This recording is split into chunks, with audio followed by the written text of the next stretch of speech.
Welcome to the Cozy Storytime, your peaceful space to unwind and relax. Before we start, make sure to subscribe and like the video for more cozy stories every night. So, where are you watching it from? And what are you doing right now? I hope you enjoyed this story. Close your eyes and let your mind drift to a time long past. A time of kings and castles, of swords and shields, of fire and blood. Tonight, we journey to the lands of Westeros, where a man once set forth with 3 great dragons to forge an empire from the ashes of war.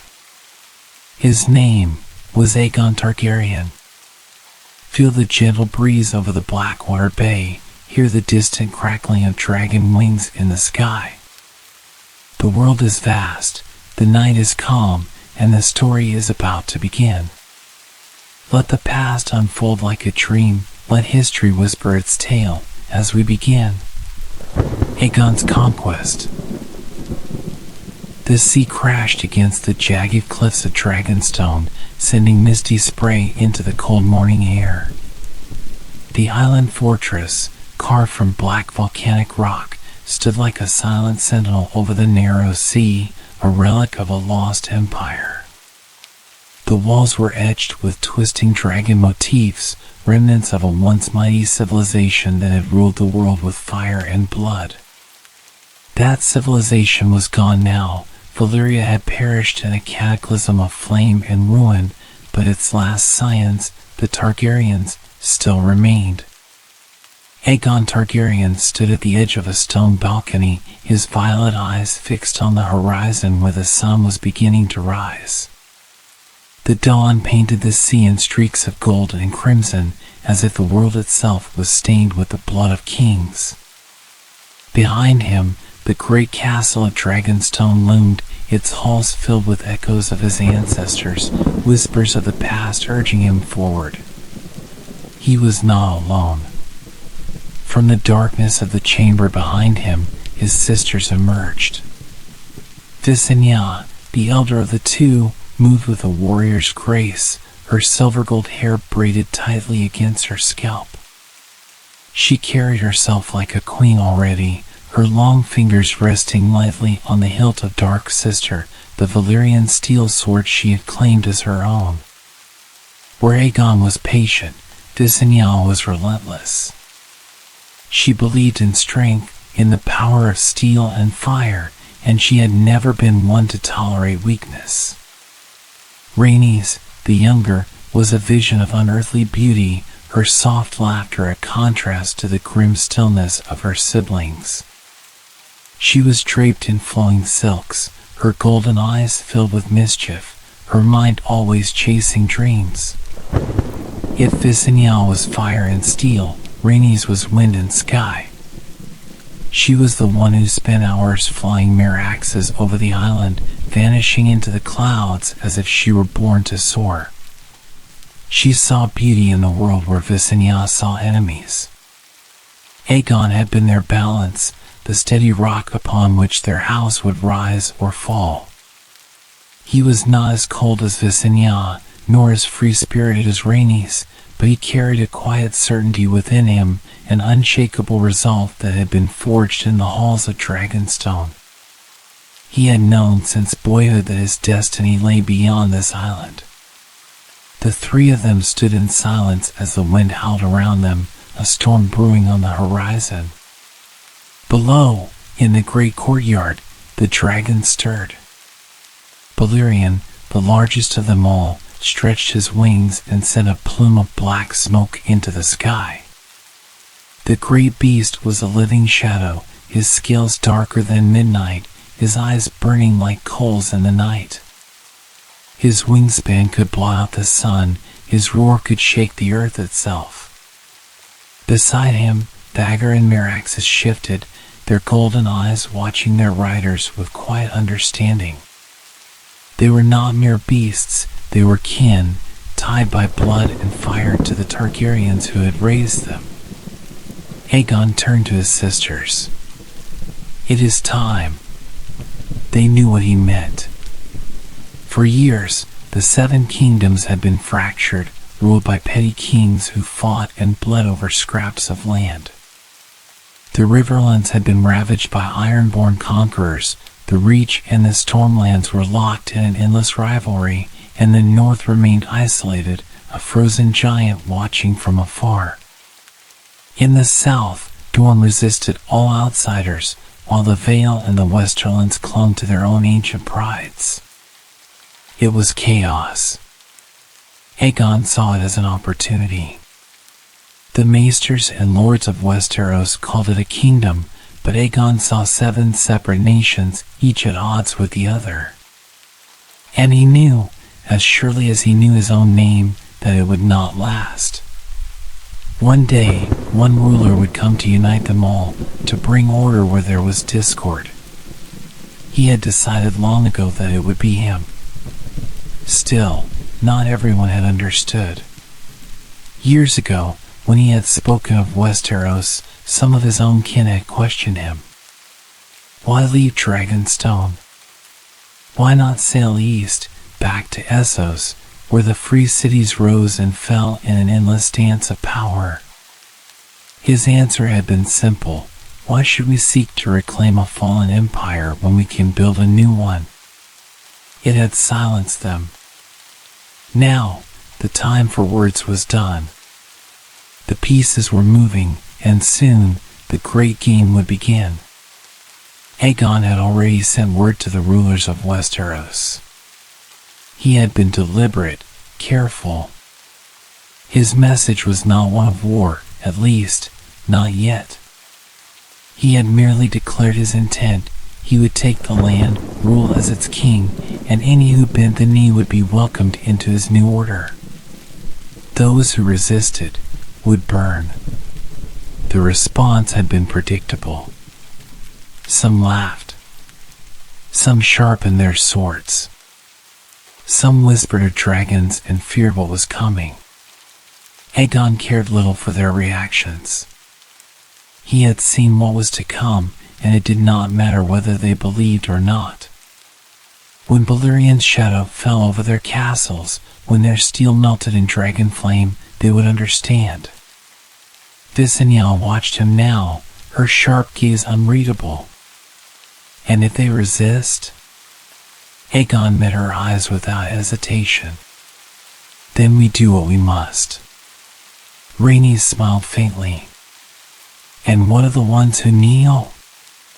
Aegon's expression softened, if only slightly. We will rule them wisely. We will be just.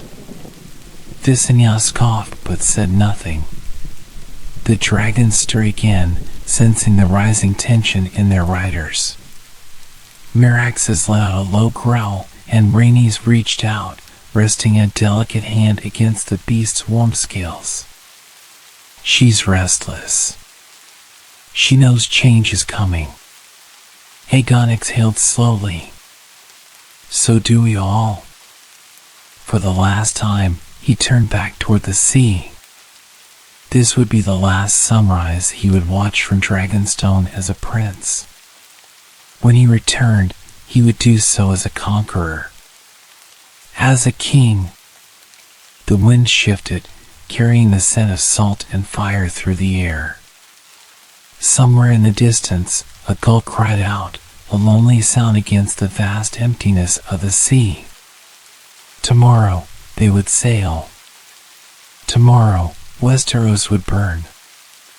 The narrow sea stretched endlessly in all directions, its surface rippling with the restless winds of autumn. The Targaryen fleet, though not large, cut through the waters like a spear aimed at the heart of Westeros. 50 ships carried the hopes and ambitions of House Targaryen, their crimson dragon banners snapping in the wind.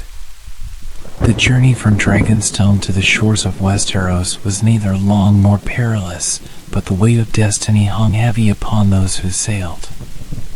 Aegon Targaryen stood at the prow of his flagship, his violet eyes fixed on the approaching coastline. His armor gleamed in the morning light, a simple yet finely crafted breastplate of blackened steel, adorned only with the three-headed dragon of his house. Unlike the ostentatious lords of Westeros, he did not weigh himself down with jewels or gilded trappings. He had no need for such things. His power was not measured in gold, but in fire. Behind him, his sisters stood side by side, each as different as night and day. Visenya, ever the warrior, had already donned her own armor, her hand resting lightly on the hilt of Dark Sister, the Valyrian steel blade she had wielded since childhood. Her gaze was sharp, scanning the distant land with the cold efficiency of a soldier.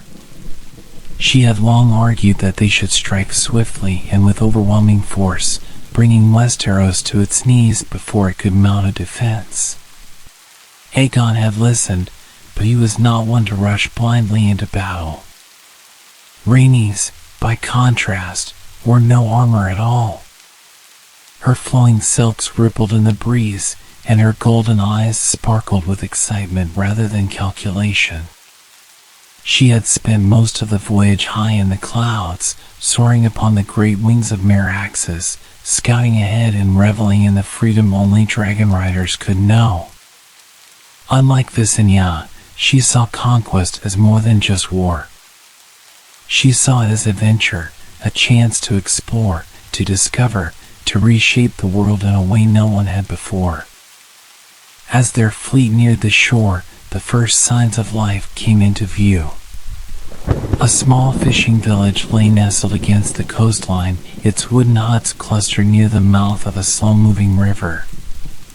It was an unremarkable place, no different from the dozens of other villages that dotted Westeros' eastern shores.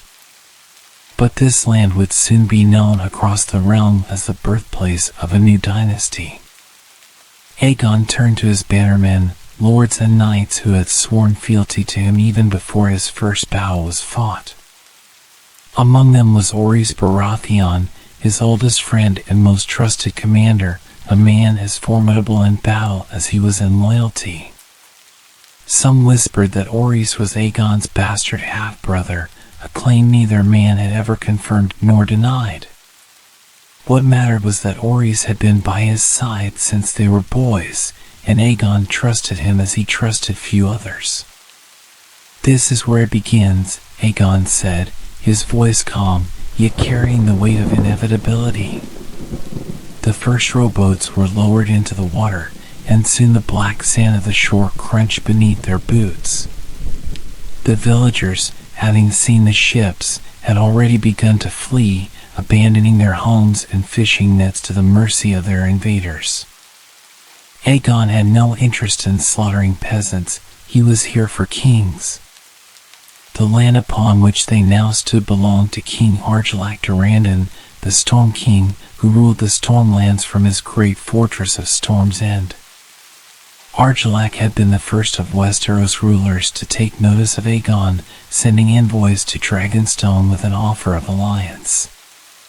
But the old king had overestimated his bargaining position. He had offered Aegon the hand of his only daughter, hoping to secure a dragon lord as a son-in-law in exchange for lands and titles. But Aegon had seen the offer for what it was, a desperate attempt to hold back the tide. Instead of accepting, he had countered with his own terms. Argilac's daughter could wed Orys Baratheon, and the lands in question would belong to House Targaryen outright. The insult had been too much for Argilac's pride. He had sent back his response in the form of his envoy's severed hands. Aegon had taken the message in stride. He had not been seeking allies.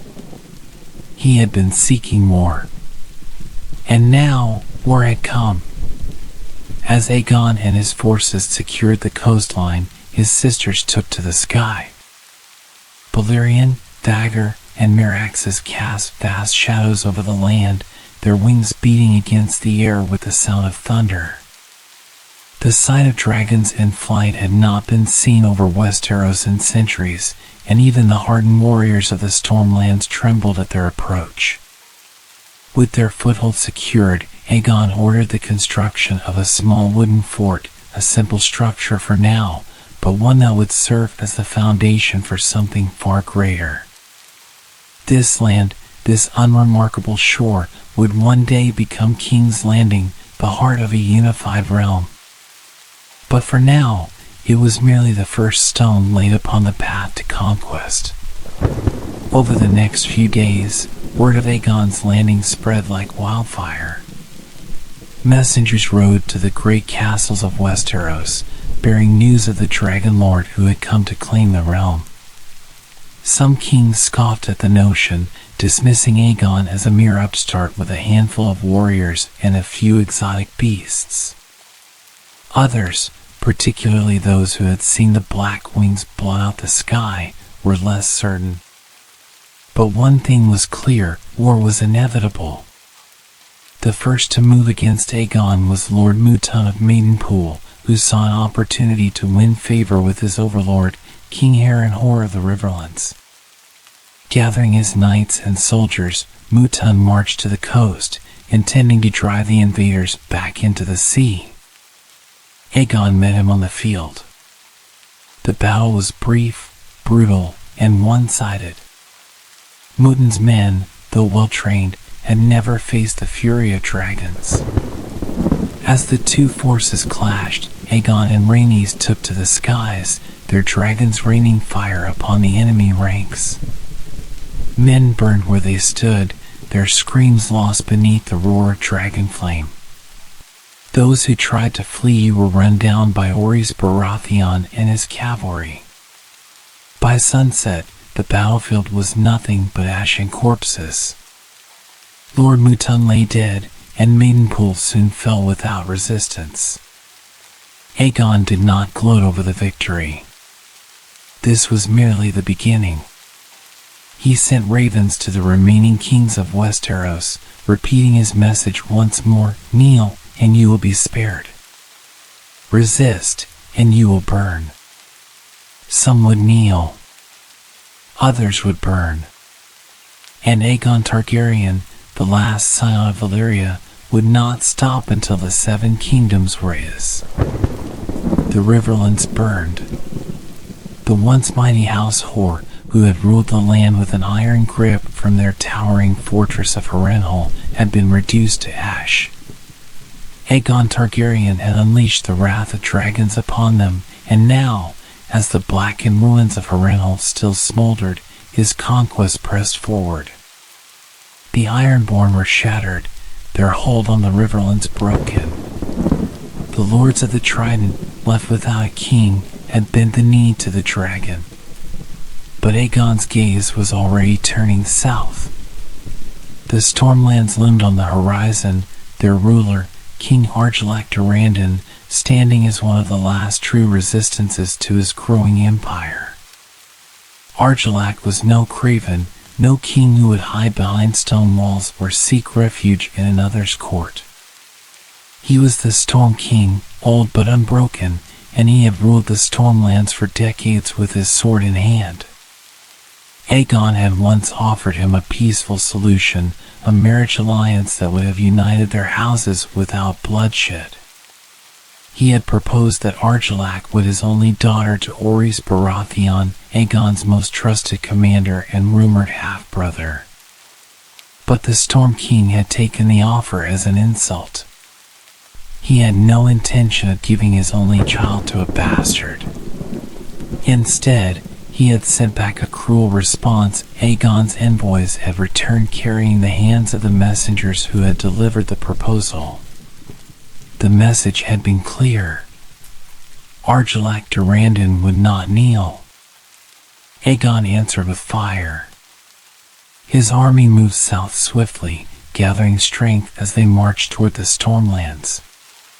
Those who had already sworn fealty to Aegon, lords of the Riverlands, sworn swords from Dragonstone, and ambitious knights eager to be part of history, rode under his banners. Orys Baratheon led the vanguard, commanding the men with a steady hand. Beside him, Visenya Targaryen, clad in dark steel, rode with the sharp, deadly sword Dark Sister at her hip. Above them, the dragons circled the skies, their shadows sweeping across the land like silent omens of doom. The Storm King did not wait for Aegon to come to him. He had no intention of being trapped within the stone walls of Storm's End, no desire to cower behind defenses and watch his lands burn. He was a warrior, a man who had fought battles since his youth, and he would fight this war the same way.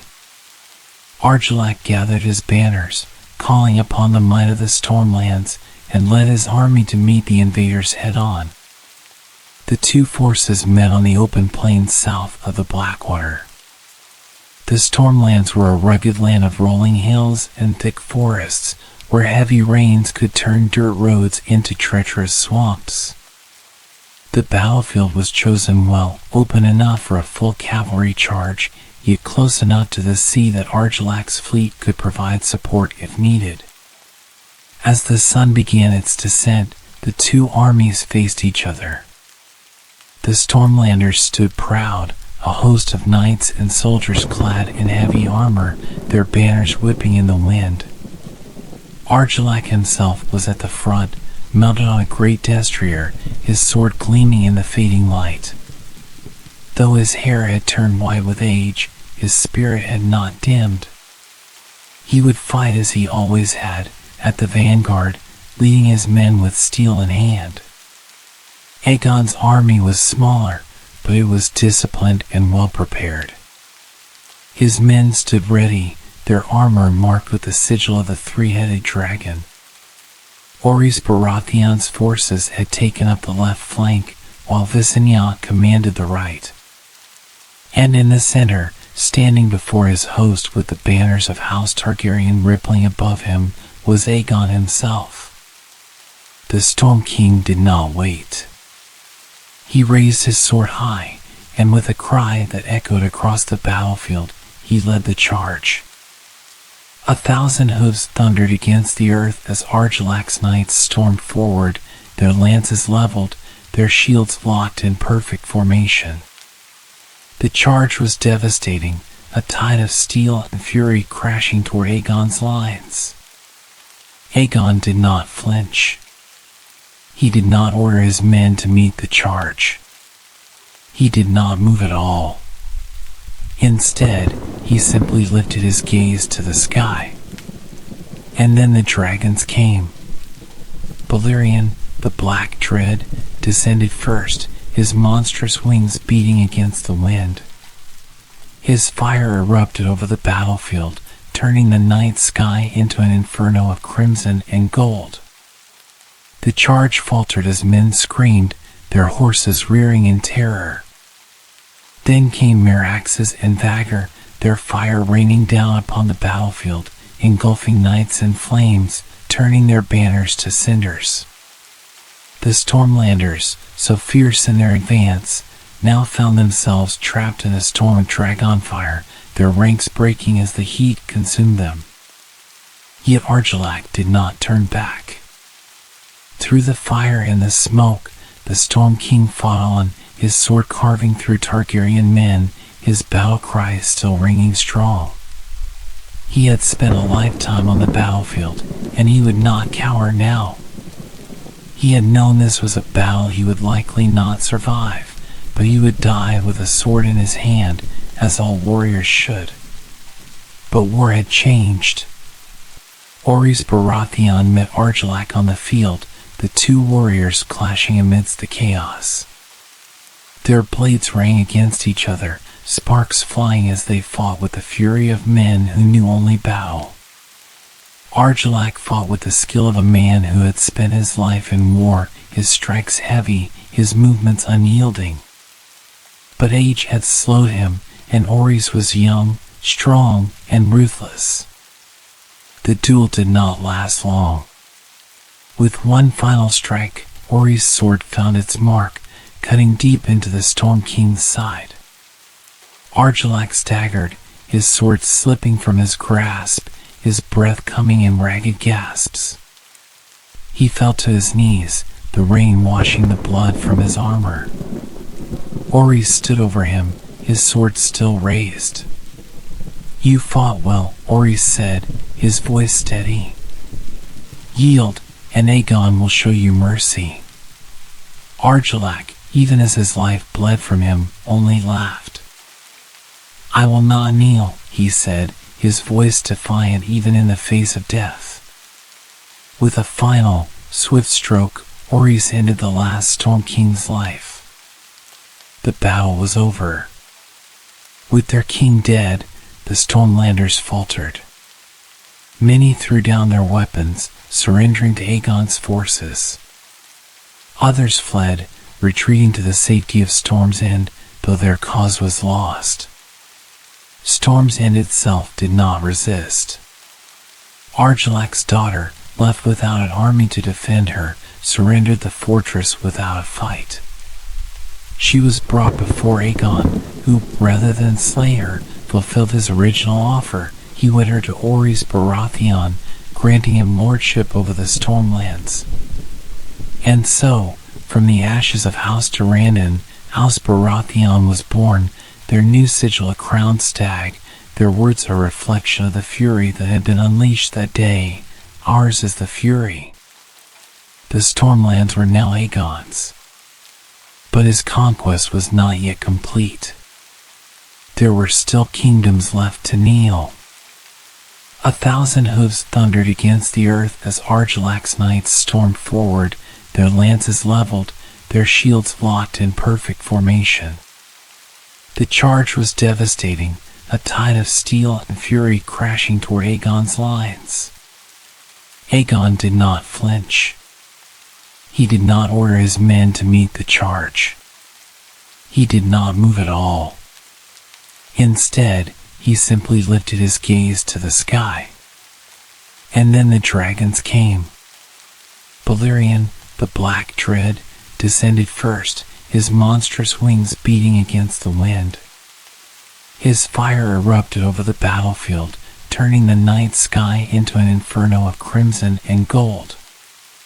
The charge faltered as men screamed, their horses rearing in terror. Then came Meraxes and Vhagar, their fire raining down upon the battlefield, engulfing knights in flames, turning their banners to cinders. The Stormlanders, so fierce in their advance, now found themselves trapped in a storm of dragonfire, their ranks breaking as the heat consumed them. Yet Argilac did not turn back.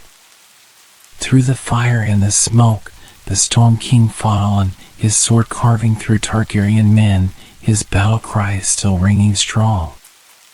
He had spent a lifetime on the battlefield, and he would not cower now.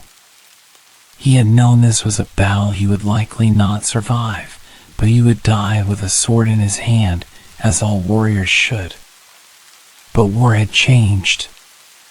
Orys Baratheon met Argilac on the field, the two warriors clashing amidst the chaos. Their blades rang against each other, sparks flying as they fought with the fury of men who knew only battle. Argilac fought with the skill of a man who had spent his life in war, his strikes heavy, his movements unyielding.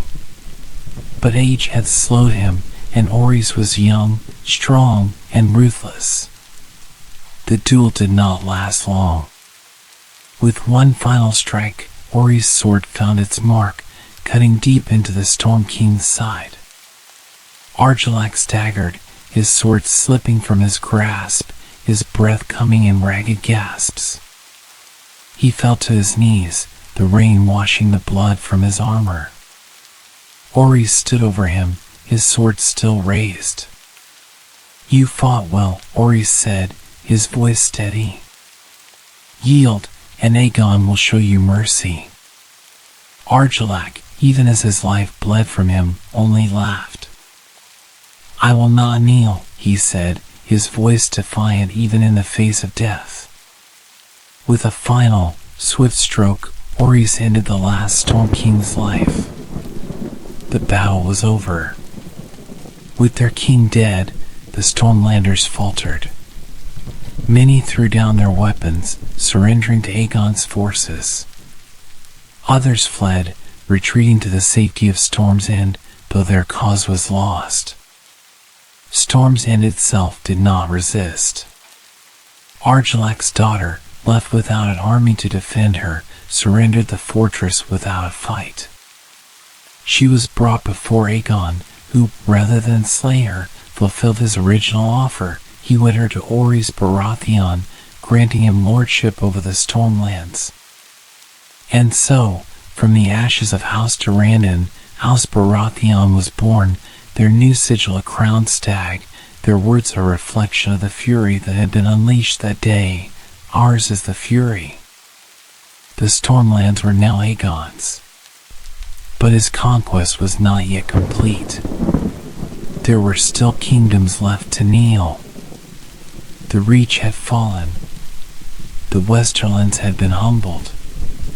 The fields where Merngartner's great army once stood were now nothing more than blackened ruins, the land forever scarred by dragonfire. Yet even as the banners of House Tyrell were raised over Highgarden, Aegon Targaryen knew that his conquest was not yet complete. His dragons had broken kings, his armies had crushed their foes, and one kingdom after another had bent the knee. But there were still those who stood against him. One of them was the Vale of Arryn. High atop the Eyrie, the seat of House Arryn, Queen Regent Shara Arryn ruled in the name of her young son, King Ronald Arryn. The Vale was a land of mountains and valleys, a kingdom protected by towering peaks and treacherous passes. The Arryns were descended from the first Undul kings, and their rule over the Vale was ancient, steeped in history and pride. Aegon had sent ravens to the Eyrie before. He had offered Queen Shara a choice: bend the knee and swear fealty, or face the might of the dragons. The Queen Regent, beautiful and clever, had not responded with insults as Argilac Durrandon once had. Instead, she had sent gifts, emissaries, and flattery, hoping to delay Aegon's advance. She had even sent a portrait of herself, painted in delicate detail, with whispers that a marriage between her and the Dragonlord might unite their houses without bloodshed. But Aegon was not a man to be swayed by honeyed words and empty promises. And so, he came for the Vale. Aegon led his forces eastward, marching across the lands he had already claimed.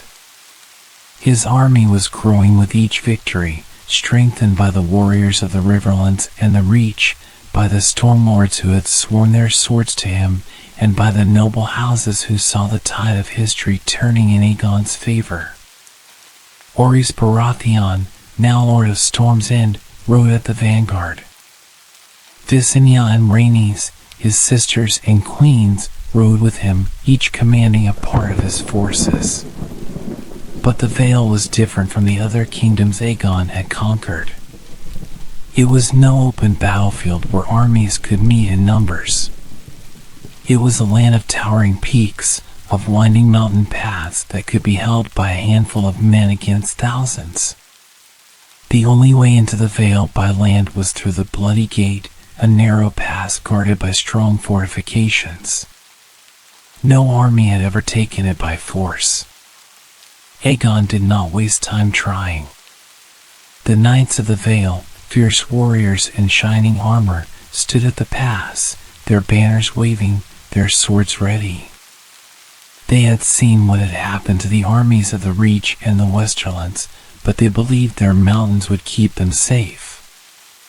They thought that Aegon would have no choice but to meet them in battle, that their spears would break his charge, that the Vale would remain unconquered as it had for centuries. But Aegon did not come by land. As his armies camped below, preparing for a siege, the Dragonlord himself took to the skies. Mounted on Balerion the Black Dread, he rose above the Bloody Gate, above the winding roads, above the steep cliffs and narrow passes. Rhaenys and Visenya followed on Meraxes and Vhagar, their great wings casting shadows over the mountains. For the first time in the history of the Vale, the Eyrie knew fear. Queen Shara Arryn stood upon the moonlit balconies of her castle, watching as 3 dragons circled the sky above her. Her guards stood ready, their hands on their swords, but they knew there was no defense against what was coming. The walls of the area were thick, the towers strong, the position unassailable, but no stone, no fortress, no kingdom built by men could stand against dragons. Fire rained from the sky. The outer defenses of the Vale's castles burned. The knights below who had stood so proudly at the bloody gate could do nothing as flames roared above them, setting their banners alight, forcing them to scatter. Some held firm, determined to fight, but what use was a sword against fire? It did not take long for the veil to break. Queen Shara knew she had no choice. She could send her knights to die, she could watch her lands burn, she could let the dragons turn her mountain stronghold into another Harrenhal. Or she could surrender. The next morning, as the sun rose over the peaks of the Vale, she sent a message to Aegon. She yielded. But it was not she who came down from the high halls of the Eyrie. Instead, she sent her son, King Aegon, a boy of 6, to kneel before the Dragon Lord. With his mother's blessing, young King Aegon was carried down the winding roads, past the ruins of his defenses, past the men who had once sworn to fight for him. When he arrived at Aegon's camp, he was trembling but tried to stand tall. He was a king, after all, even if he was only a child. Aegon watched as the boy was led before him. He did not mock him, nor did he threaten him. Instead, he dismounted from Balerion, stepping forward to meet the boy at his level. The child looked up at the Dragon Lord, the man who had burnt armies, who had shattered kings, who had taken half of Westeros in fire and blood. And then, in a small, timid voice, Ral spoke. "Will I be able to fly on a dragon if I bend the knee?" Aegon did not answer at first. He studied the boy, then looked up at the castle high above them, where Shara surely watched from her tower. Finally, he nodded. "You will." And with that, Ral knelt. The veil was his. But Aegon was not done. As the banners of House Aegon were lowered, as the knights of the Vale swore fealty to the dragon, Aegon turned his gaze northward. The Starks of Winterfell still stood. The North had never been conquered. Its lords were fierce and proud, its land vast and unforgiving. But Aegon knew what lay ahead. And he knew that even the coldest winter would not withstand the fire of dragons. The Vale had surrendered. The young King Aegon had knelt before Aegon Targaryen, and with that act, the Eyrie and its mountain strongholds had fallen into the hands of the Dragon Lord. But Aegon knew his conquest was not yet complete. There was still the North. For thousands of years, the North had stood apart from the rest of Westeros. It was a land of harsh winters, vast forests, and endless snow-covered plains. It was a place where the old gods still held power, where the blood of the first men ran strong, and where men called their rulers the kings in the North. At their head stood King Torrhen Stark, a man known for his wisdom, his caution, and his unyielding devotion to his people. He had ruled the North from Winterfell for many years, guiding his kingdom through bitter winters and bloody wars. Now, he faced the greatest threat the North had ever known, the dragons of House Targaryen. Aegon's forces marched northward, their banners flying high, their numbers growing with each passing day. The armies of the Vale had joined them, swelling their ranks with fresh soldiers. The warriors of the Riverlands, the Stormlands, and the Reach followed in their wake, hardened by battles past. 3 dragons soared above them, their shadows stretching long over the frozen rivers and bare trees of the North. The news of their approach spread quickly. The lords of the north gathered at Winterfell, summoned by King Torrhen to council in the Great Hall. Many were men of war, proud and fierce, their fathers and grandfathers having fought against southern invaders before. "The Starks have never knelt," one of them declared. "And we will not kneel now." "We have the numbers," another said. "The north is vast. Aegon's men may march, but they will find nothing but cold and hunger here." Others spoke of tactics, of old strategies that had worked before. The neck could be held. The bogs of the Crannogmen could swallow entire armies. The North's forests and mountains could become a battlefield where the Southerners would die, frozen and lost. But King Torrhen listened in silence. He had seen what had happened to the other kings.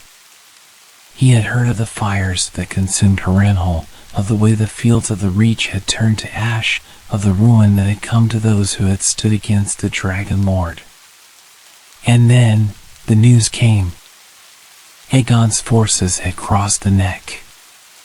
They had passed through Moat Cailin without resistance. The last great natural barrier of the north had fallen without a single drop of blood. King Torrhen rode out from Winterfell, leading his bannermen south. His army was large, numbering nearly 30,000 men, strong warriors who had fought through the harshest winters, who knew the land better than any enemy ever could. But when they reached the banks of the Trident, they saw what awaited them. Aegon's host stretched far beyond the horizon. His armies stood in disciplined formation, their numbers greater than even the mightiest force the North could gather. The banners of a dozen conquered kingdoms flew in the cold wind. At their center, Aegon Targaryen sat atop Balerion the Black Dread, his sisters flanking him on their own dragons. The Northmen had fought many battles before, but never had they seen anything like this. Never had they faced dragons. As they gazed upon the devastation these creatures had wrought elsewhere in Westeros, the truth became clear. They could fight, yes. They could battle against Aegon's men, they could spill blood, they could sell their lives dearly. But at what cost? Harrenhal had been turned to black and ruin. The Gardener King and all his men had burned alive. Thousands had fallen at the field of fire, their bones now little more than ash in the wind. And now, Aegon offered Torrhen the same choice he had given every other king before him. Bend the knee, or be destroyed. That night, King Torrhen Stark stood upon a small hill overlooking the enemy camp. He watched the flickering of countless campfires. He saw the dragons coiled upon the earth, their breath sending smoke into the night sky. And he knew, if he chose to fight, he would not only lose his crown, he would lose the North itself. The next morning, Torrhen Stark rode alone across the river. His men watched in silence, their hands resting on their swords, their faces grim. They did not follow. They did not stop him. He rode to Aegon's camp without a weapon, without armor, wearing only a simple cloak of wolf fur. As he dismounted before the Dragon Lord, he did not speak right away. He simply looked up at the man who had shattered Westeros, who had reduced great castles to dust, who had broken kings and forged an empire in blood and fire. Then he knelt. Aegon Targaryen, the conqueror, looked down at the man who had been a king, who had chosen wisdom over pride. He did not gloat, nor did he jeer. He simply nodded. "Rise, Lord of Winterfell, Warden of the North." Torrhen stood. His crown, the crown of the kings in the North, was left behind in the snow. When he returned to his men, they looked at him, at the empty space where his crown had been. No one spoke, no one raised their swords in defiance. That night, the banners of House Stark were lowered. The direwolf of Winterfell still stood proud, but it was no longer the sigil of a king. It was the sigil of a lord. The North had not been conquered by battle. It had been conquered by wisdom. And in the years to come, Torrhen Stark would be remembered not as the king in the North, but as the king who knelt. With the North surrendered and Torrhen Stark bending the knee, Aegon Targaryen's conquest was nearly complete. His banners flew over the Riverlands, the Stormlands, the Reach, the Westerlands, the Vale, and now the cold and unforgiving North. The great kings of Westeros had been reduced to lords under his rule. But there was still one final kingdom that had yet to submit. Dorne. The desert kingdom of the south had always stood apart from the rest of Westeros. While the Undulls had conquered most of the continent, Dorne had remained free, ruled by the Rhoynar, who had fled Essos centuries ago under the leadership of Nymeria, the warrior queen who had united the land under House Martell. The Dornish were not like the other peoples of Westeros. They did not fight in heavy armor, nor did they march in great, disciplined legions. Instead, they relied on speed, cunning, and the treacherous landscape of their homeland to protect them. When Aegon had first sent messengers to Sunspear, demanding their fealty, Prince Nymer Martell had sent them back with no reply. The meaning was clear. Unlike Torrhen Stark, unlike the Lords of the Vale, unlike all the others who had seen the might of the dragons and chosen to kneel, Dorne would not yield. And so, Aegon led his army south. His forces were greater than ever before. The men of the north marched alongside those of the Riverlands. The lords of the Reach rode beside the Stormlords. His army stretched for miles, banners fluttering under the hot Dornish sun. Visenya and Rhaenys flew high above, their dragons casting long shadows over the red sands below. At first, the conquest of Dorne seemed simple. The towns and villages near the border fell quickly. The castles of the Red Mountains were taken one by one. Aegon's men seized Vulture's Roost, Hellholt, and Skyreach, raising the Targaryen sigil above them. But something was wrong. Where were the Dornish armies? Where were the great battles? Unlike the other kings Aegon had faced, the Martells did not meet him in open combat. There was no grand battle like the Field of Fire, no vast armies standing to defend their land. The Dornish did not fight Aegon as the others had. They simply vanished. The castles he took were empty, their halls abandoned. The towns surrendered without a fight, their people disappearing into the sands. Aegon's men found themselves marching through an empty, lifeless land where the enemy refused to meet them in the field. And then, the attacks began. Not in great battles, not in open combat, but in small, relentless strikes. Dornish riders moved like ghosts through the desert, appearing from the dunes, striking at the supply lines, burning the food stores, then vanishing before Aegon's men could respond. His soldiers marched beneath the blazing sun, suffering not from battle, but from hunger and thirst. The wells were poisoned. The roads were filled with traps. Even the fortresses Aegon had taken were not safe. Dornish raiders struck at night, killing guards in their sleep, setting fire to the banners of the dragon. And all the while, Prince Nymer Martell remained silent. Aegon grew frustrated. He had conquered kingdoms in weeks, shattered great armies in a single day. But Dorne refused to fall. The dragons were not enough. When Balerion, Meraxes, and Vagr set towns ablaze, the Dornish simply fled into the mountains and the sands. Fire meant nothing if there was no one left to burn. And then, the first great loss came. Rhaenys Targaryen had always loved Dorne. More than her siblings, more than her brother-husband, she had admired its people, its beauty, its resilience. While Aegon waged war, she had sought to parley, flying Meraxes over Sunspear, demanding an audience with the Martells. But Sunspear remained eerily silent, its gates locked, its towers unmoving. And as she turned to fly back, a bolt soared through the sky. It came from the walls of Hellholt, a massive spear from a great scorpion launcher, striking Meraxes in the eye. The great silver dragon screamed, its wings faltering, blood raining from the sky. Rhaenys clung to her saddle as the beast twisted and fell, crashing into the sands below.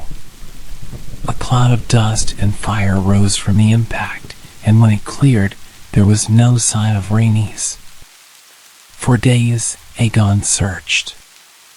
He scoured the desert, he sent riders and spies, he demanded the return of his sister queen. But the Dornish said nothing. Some claimed she had died in the fall. Others whispered that she had been taken prisoner, that the Martells had hidden her away, or worse. But no proof was ever given. No body was returned. And so, Aegon burned. In his rage, he unleashed Balerion upon Dorne, setting entire cities ablaze, leaving miles of scorched earth in his wake. Visenya rained fire from above, her fury unrelenting. But it did not matter. The Dornish still did not yield. For 2 years, the war raged on. Aegon's armies held the castles, but they could not hold the land. Every step they took was met with resistance, every march led only to exhaustion. The Dornish simply waited, striking when they chose, never fighting when they did not wish to. Until, one day, a rider arrived from Sunspear. Prince Nymer Martell, now an old man, sent a simple message. We have no king. We will not kneel. But we will not fight either. Aegon did not like it. He wanted Dorne as he had taken the rest of Westeros, with fire and blood. But even he could see the truth. He could not hold Dorne. And so, he withdrew. For the first time since his conquest began, Aegon Targaryen did not emerge victorious. The Dornish had not knelt. They had not burned. They had simply endured, and in the end, that was enough. As his armies marched north, as the dragons returned to Dragonstone, the conquest of Westeros was nearly finished. But Aegon had learned one lesson. Dorne was different. And for now, it would remain free. The conquest was over. For years, Aegon Targaryen had waged war across Westeros, turning kings into lords, burning castles to the ground, and forging an empire from the ashes. His dragons had bathed the land in fire, and his armies had crushed all who stood against him. But even dragons could not conquer everything. Dorne remained free. It had not been taken by fire and blood. It had not been forced into submission by dragons or armies. The Dornish had fought in a way no one else had dared, by refusing to fight at all.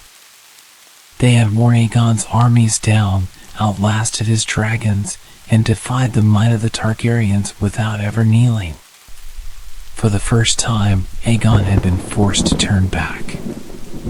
And yet, despite this one failure, the rest of Westeros belonged to him. It was time to rule. Aegon returned to the mouth of the Blackwater Rush, where he had first landed with his army years ago. What had once been a barren stretch of coastline had transformed into something greater. Wooden forts had been raised, roads had been built, and more people were arriving each day, drawn by the promise of a new capital, a new center of power. He named it King's Landing. It was not a great city, not yet, but it would be. Unlike Old Town, it had no history. Unlike Casterly Rock, it had no wealth. Unlike Sunspear, it had no beauty. But it was his, and from here, he would rule his new kingdom. To rule, however, was different from conquering. Aegon had taken Westeros by force, but keeping it required something more. The lords and ladies of the Seven Kingdoms had once been rulers in their own right, proud and independent. Now, they served a new king, one many of them did not yet trust. And so, Aegon moved carefully. Rather than destroying the noble houses, he allowed them to remain. Torrhen Stark was still Lord of Winterfell. The Lannisters still ruled from Casterly Rock. Even the gardener's old seat, Highgarden, was now ruled by House Tyrell, who had surrendered rather than burned. The Riverlands, once devastated by Harren the Black, were given to House Tully, the first to rise against Harren's rule. The Stormlands remained with House Baratheon, for Orys Baratheon, Aegon's most loyal general and rumored half-brother, had claimed it after slaying Argilac the Arrogant. Visenya's dark sister and Rhaenys' memory loomed over these new lords, a reminder that submission had saved their houses, while resistance had destroyed others. With the lords sworn to him, Aegon turned to the next matter, his throne. The castles of Westeros were grand, Winterfell, Casterly Rock, Dragonstone. He could have ruled from any of them, but none of them were truly his. He needed something new, something that would remind the realm that the age of the old kings was over. And so, from the ruined remains of the burnt Harrenhal, from the broken swords of those who had fought against him, Aegon ordered the construction of a throne. Not a simple chair of wood or stone, but a monstrous seat of jagged metal, hammered and melted together by dragon fire. The Iron Throne. 1,000 swords, surrendered by 1,000 foes, fused together into a symbol of his rule. The seat was high, uncomfortable, sharp at the edges. It was no place of comfort, it was a warning.